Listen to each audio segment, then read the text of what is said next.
I stood in that bridal boutique, staring at a dress I'd wear for a man I'd never loved. My family's debt had a price tag, and I was it. But then a voice behind me said three words that changed everything. Don't do it. Before we dive into the story, if you've ever felt trapped by circumstances beyond your control, hit that like button. And stay until the end because the twist in this tale will leave you speechless. Now, let me take you back to where it all began. My name is Tessa, and 6 years ago, I thought I had my life figured out. I was 28, working as a nurse at County General, living in a modest apartment, and sending money home every month. Nothing glamorous, but it was mine. I had dreams back then, small ones, realistic ones. Maybe open a community health clinic someday. Maybe travel a little. Maybe fall in love with someone who made me laugh. Then everything fell apart in the span of 3 months. My father had a stroke, a severe one. The medical bills started piling up before he even left the ICU. While he was fighting for his life, his construction business, the one he'd built over 30 years, collapsed. Clients pulled out, contracts were breached. The partners he trusted took what they could and disappeared. Within weeks, we went from stable to drowning. The house I grew up in, the one my parents had almost finished paying off, was suddenly facing foreclosure. My mother, who had always been the strongest woman I knew, started having panic attacks. My younger brother, Caleb, was in his third year of college, and I couldn't bear the thought of him dropping out when he was so close to finishing. I picked up extra shifts at the hospital, double shifts.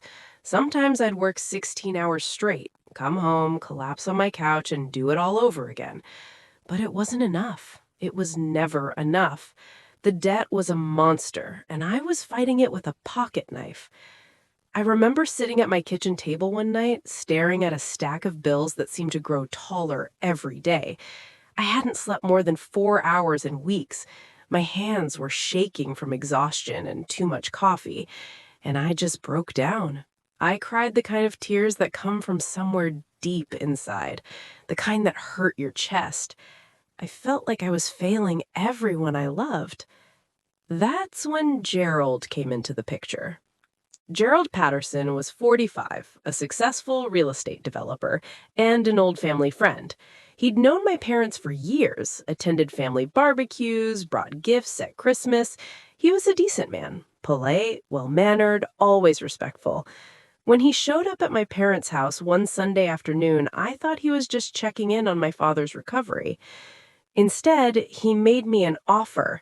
He wanted to marry me. In exchange, he'd pay off every single debt my family had. The medical bills, the business loans, the mortgage, all of it. He'd make sure Caleb finished college. He'd ensure my mother had the best care for her anxiety. Everything would be taken care of. All I had to do was say yes. I remember laughing at first, not because it was funny, but because it was so absurd. This was something that happened in old novels, not in real life.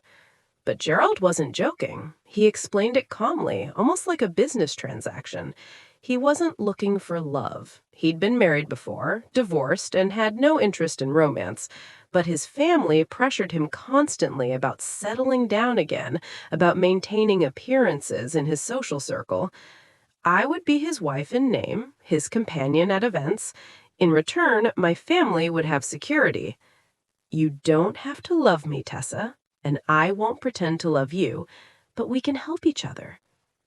I should have said no immediately. I should have walked away, but when I went home that night and saw my mother's prescription bottles lined up on the counter, when I saw my father struggling to use his walker, when Caleb called to tell me about a research opportunity he had to turn down because he couldn't afford the program fees, I started to consider it.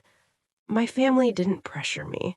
When I told them about Gerald's offer, my mother cried and said absolutely not. My father, still recovering and slurring his words, told me I deserved to marry for love, but I could see it in their eyes. The relief mixed with the guilt. They didn't want me to do it, but they didn't know how else we'd survive. I said yes 3 weeks later.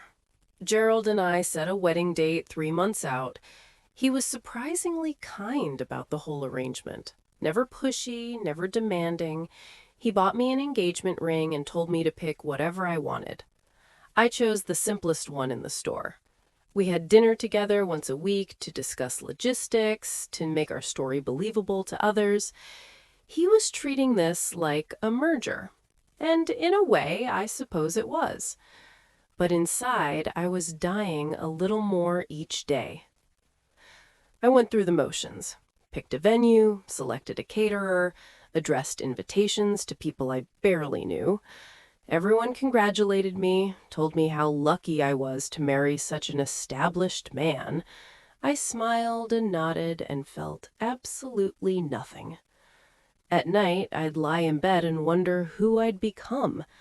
When had I given up on the idea that I deserved more than this? 2 months before the wedding, I went dress shopping. Alone. I didn't want my mother there, witnessing me try on a gown for a marriage that felt like a beautiful prison. The boutique was one of those upscale places with champagne and fancy mirrors and consultants who spoke in hushed, reverent tones about lace and beading. I tried on 7 dresses. Each one was stunning. Each one made me want to cry for all the wrong reasons. The consultant kept gushing about how radiant I looked, how Gerald was such a lucky man. I smiled politely and felt like I was watching someone else's life. Then I tried on the 8th dress. It was perfect. Off-shoulder, fitted bodice, flowing skirt, the kind of dress I'd imagined wearing when I was a little girl, back when I believed in fairy tales. I stood in front of that 3-way mirror, seeing myself from every angle, and I couldn't hold it together anymore. I stepped back into the fitting room, drew the curtain, and just let myself break down. Quiet, shaking sobs that I tried to muffle with my hand. I whispered to myself, barely audible, "This isn't how it's supposed to be." And then I heard a man's voice from just outside the curtain. "Don't do it." I froze. For a second, I thought I'd imagined it, but then he spoke again, softer this time. "I'm sorry. I know it's not my place, but don't do it." I wiped my face, took a breath, and stepped out of the fitting room. Standing there was a man I'd never seen before. He was around 35, wearing a simple gray sweater and jeans, with warm brown eyes that held something I couldn't quite name. Concern, maybe, or recognition. "I apologize," he said immediately. "That was completely inappropriate. I saw you come in earlier, and I recognized that look." "What look?" I asked, my voice still shaky. "The look of someone about to make a sacrifice they shouldn't have to make." I should have been angry. I should have told him to mind his own business. But instead, I just stared at him, and something about the gentleness in his expression made my eyes fill with tears again. "I don't even know you," I managed to say. "I know, and I'm overstepping, but I made a similar mistake once, and I've spent years wishing someone had stopped me." He paused. "I'm Vincent, by the way." We ended up sitting in the boutique's waiting area, on this overstuffed velvet couch that probably cost more than my car. The consultant had disappeared, probably sensing this wasn't about dresses anymore. Vincent didn't ask invasive questions. He just shared his own story. He'd almost married someone 5 years ago, not for love, but because it was what his family expected, what made sense for social connections and social standing. He'd gone through with the engagement, set a date, done everything right. But 3 days before the wedding, he called it off. It was the hardest thing he'd ever done, facing all those people, admitting he couldn't go through with it. But it was also the best decision of his life. "The person I almost married," he said, "we're actually friends now. We both knew it was wrong, but we were too afraid to admit it." I found myself talking to him. Really talking. I didn't give him details about the debt or Gerald's offer, But I told him enough, that I was marrying someone I didn't love to help my family, that I felt trapped, that I didn't know who I was anymore. Vincent listened without judgment, without trying to fix anything. When I finally stopped talking, he asked, "What would you do if money wasn't the issue? If you could choose freely?" The answer came so quickly, it surprised me. I'd work in community health, build clinics in neighborhoods that don't have access to good care. I have a master's in public health, but I've never been able to use it properly. His expression changed then. Something lit up in his eyes. "Would you have coffee with me?" he asked. "Just coffee. I'd like to talk more if you're comfortable with that." I don't know why I said yes. Maybe because he was the first person in months who'd asked what I wanted instead of what I was willing to sacrifice. Maybe because for the first time since this nightmare began, someone saw me as more than just a solution to a problem. We went to a small cafe 2 blocks from the boutique. That coffee turned into 3 hours of conversation. Vincent told me he owned a pharmaceutical company, something he'd inherited from his father and had grown significantly over the past decade. But he didn't talk about it like an achievement. He was more interested in asking about my work at the hospital, about the communities I wanted to serve, about the barriers I saw in healthcare access. For those 3 hours, I forgot about the wedding. I forgot about the debt. I forgot about everything, except the strange, unexpected connection I was feeling with this man I just met. Over the next 6 weeks, Vincent and I kept meeting. Coffee shops, walks through the botanical gardens, a quiet art museum on a Tuesday afternoon when hardly anyone else was there. He never pushed for more than I was willing to give, never asked about Gerald directly. He just gave me space to breathe, to remember who I was outside of my family's crisis. I learned that Vincent was extraordinarily wealthy, though you'd never know it from how he dressed or acted. He drove a regular car, wore affordable clothes, and preferred hole-in-the-wall restaurants to fancy establishments. He ran a foundation alongside his company, focused on healthcare accessibility. And he listened, really listened, in a way that made me feel valued. 6 weeks before the wedding, everything changed. We were sitting on a park bench watching the sunset when Vincent said, "I want to offer you something, and I need you to hear me out before you respond." My heart started racing. I didn't know what was coming. He continued, "My foundation is expanding. We're opening community health initiatives in underserved areas. I need someone to manage the program, someone who understands both the medical side and the community needs, someone with a vision and compassion." He turned to look at me. "I want to offer you that position, Tessa. The salary would be enough to cover your family's expenses. All of them." I couldn't breathe. "Vincent, I can't. You barely know me." "I know enough. I've seen your passion when you talk about healthcare. I've read the proposal you wrote for your master's thesis. You're exactly who I need for this." "You read my thesis?" I was stunned. "You mentioned it 3 weeks ago. I looked it up. It's brilliant." He reached into his bag and pulled out a folder.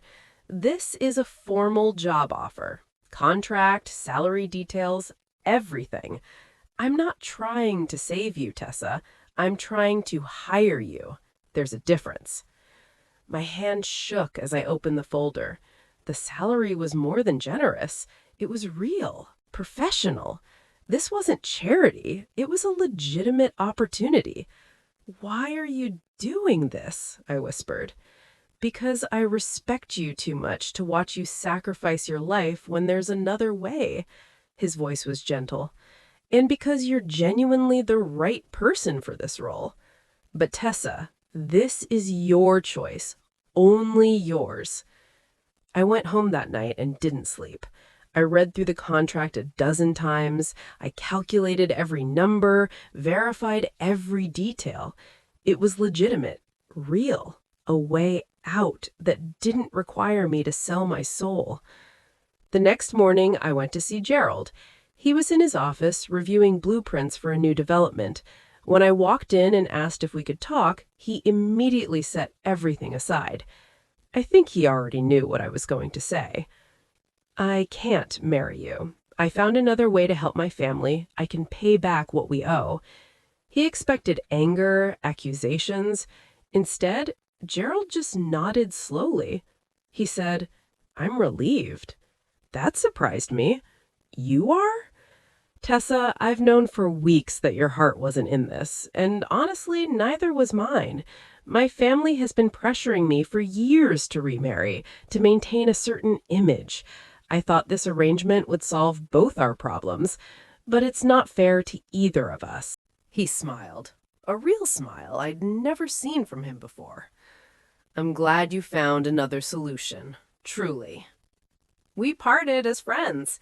He gave me time to gather the money, never once making me feel guilty.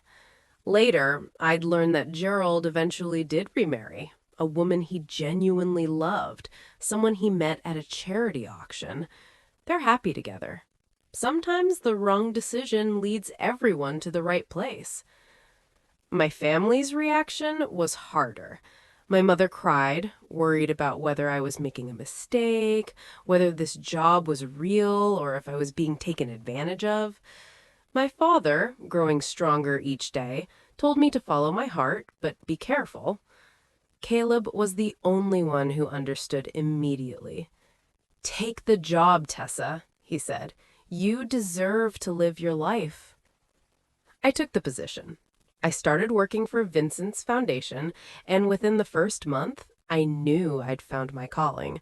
We opened health clinics in 3 neighborhoods that had been classified as medical deserts. We provided free screenings, affordable medications, and education programs.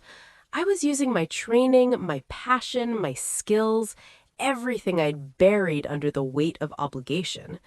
And Vincent? He never once made me feel like I owed him anything. We worked together professionally, building something meaningful. Our friendship deepened naturally, without pressure or expectations. I watched him interact with patients, with community members, and saw that his kindness wasn't an act. It was who he was. Months passed. The debt was cleared, my father continued recovering, Caleb graduated with honors, my mother's anxiety lessened as stability returned, and slowly, very slowly, I started to feel like myself again. Vincent and I began spending time together outside of work. It happened gradually, a dinner that wasn't about business, a movie on a Saturday night, long conversations that stretched until midnight. I found myself laughing again, genuinely laughing. He made me feel seen, valued, cherished. 9 months after we met, Vincent and I were having dinner at his apartment when he finally told me the whole truth about his past. "I didn't almost marry someone," he admitted quietly. "I did marry her. It lasted 2 years. 2 miserable years where we both knew we'd made a mistake, but were too proud to admit it." He looked at me with such vulnerability. "We divorced as friends. She's remarried now, genuinely happy, but I spent years thinking I'd never trust myself to make the right choice about love." "Why did you lie?" I asked, not angry, just curious. "Because when I saw you in that bridal boutique, I saw myself, and I couldn't let you make the same mistake I did. I couldn't just walk away." He reached for my hand. "But I didn't want you to feel like you owed me anything. I wanted you to choose your own path. That's why I offered you the job. Not to rescue you, but to give you the tools to rescue yourself." I understood then. Vincent hadn't swept in like some knight in shining armor. He'd simply believed in me when I couldn't believe in myself. He'd offered an alternative path and trusted me to walk it. We took our time after that. There was no rush, no pressure. Our relationship grew from mutual respect, shared values, and genuine affection. We fell in love the way people should. Slowly, intentionally, with our eyes wide open. 2 years after we met, Vincent and I got married. It was a small ceremony in the botanical gardens where we'd spent so many afternoons talking. My parents were there, healthy and smiling. Caleb stood as my brother of honor. Vincent's parents flew in from across the country, and Gerald came too, with his new wife. Both of them genuinely happy for us. When I walked down that aisle, wearing a simple dress I'd chosen because I loved it, not because I had to, I felt something I never thought I'd feel. Free, whole, loved for who I was, not what I could provide.